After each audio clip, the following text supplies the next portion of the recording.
This tutorial will cover how to use the features of the Health and Wellness database.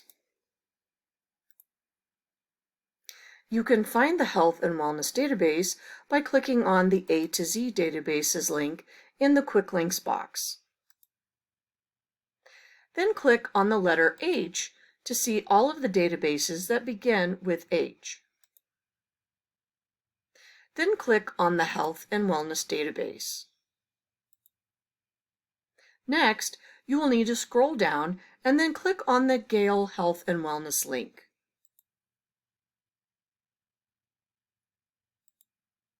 Now, you can search this database several ways.